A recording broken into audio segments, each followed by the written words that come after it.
Good morning and welcome to Franco's video log, this time regarding the startup of a map called Santa Catalina Island. Well, Franco's map of Santa Catalina Island began on October 2nd, 1996, when I took a trip to Catalina Island to go scuba diving with a friend named Frank. Frank and I went over on his boat. We rented scuba gear, we went diving. While I was at it, I went hiking and exploring.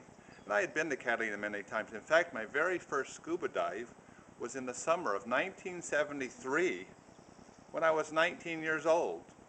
I certified to scuba dive at Cypress College. Then we went to Catalina Island and did our first jump off a boat and dive.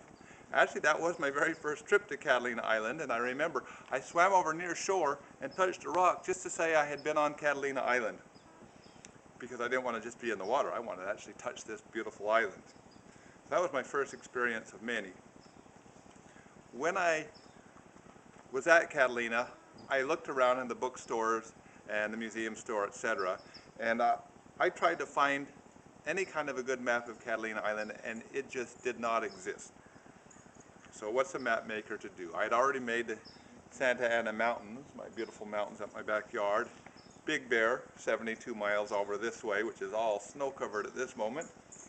Chino Hills State Park, 6 or 8 miles over this way.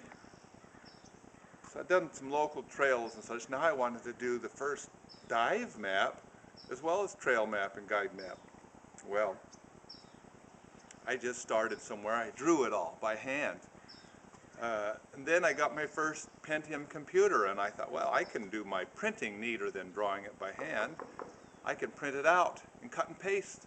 So I made a cut and paste map on my 4th try, probably 1,000 hours into it. And I came up with this little map, which turned out to be pretty good, pretty popular. I wanted to print 10,000 of them. I thought if I printed 10,000 and I sold them all, maybe I'd make $10 or $15 an hour on this endeavor by the time it's all through. But I didn't mention, it took 1 year for me to come up with this map.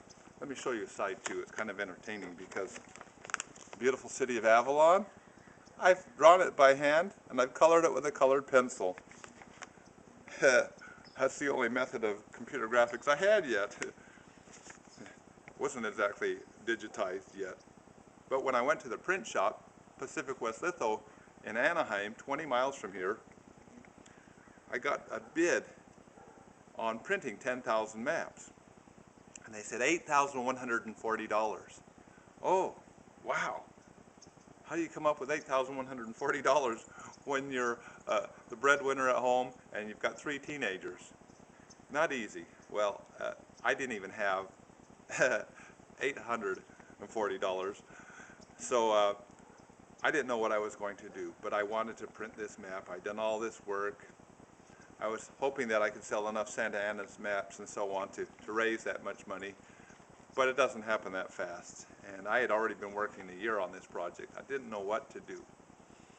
Well, I got that bid in October of 1996, and on a few weeks later, maybe 3 weeks later, on November 14th of 96, I came up with a strange solution, how to start the business and how to print Catalina Island. This is a little bit of a scary story. Here's why. You see, what happened was, I was a bicycle commuter. All through many, many years going to and from work, I commuted on a bicycle. Between my various bicycles, I've easily got over 100,000 miles commuting. I took off in the morning on my bike, November 14th, at 6:09 a.m. Being November, 6 o'clock in the morning, it was almost dark out. It was foggy and damp, very still. I went 2/10 of a mile from home and I come to a stop sign at Border in Ontario. And I'm going downhill, so I'm riding both brakes, and I'm looking to the right to see if any cars are coming. If there's no cars coming, I would make a left turn and zoop, be gone and down the hill on my way to work. So as I'm coming to this stop sign, I look to the right, and 186 feet away, there were 3 Rottweilers walking across the road.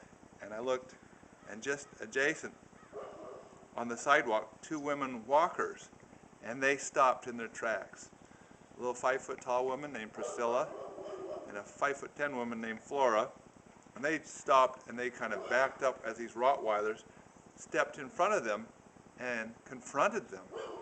And I still had my hands on the brakes.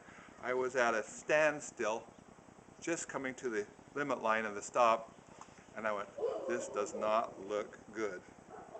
And it wasn't, because just like that, the dogs attacked. Well, I dashed on my bicycle over there, and I attacked the dogs with my bike and fought and struggled, and somebody with their ham radio called the fire department, who all came, and the firemen jumped off with the axes and shovels, and they chased the dogs away, and I got down to help the woman, Priscilla, and you know, this was a fracas. This was vicious. These dogs meant to kill. These dogs meant to kill me. They had viciously attacked, and there were big injuries. Well, the women sued the owner of the dogs, and the outcome was they got a big lawsuit, and their lawyer said, well, Franko, you got injured too. I did not get bitten. I got injured in it swinging his bike around like, you know, King Kong on steroids or something. I mean, it was vicious, it was wild, and it was strenuous, and then therefore it's injurious. And he says, how much money do you want out of this? I hadn't wanted anything. I just wanted to save the women. I wanted nothing. But then I thought about $8,140.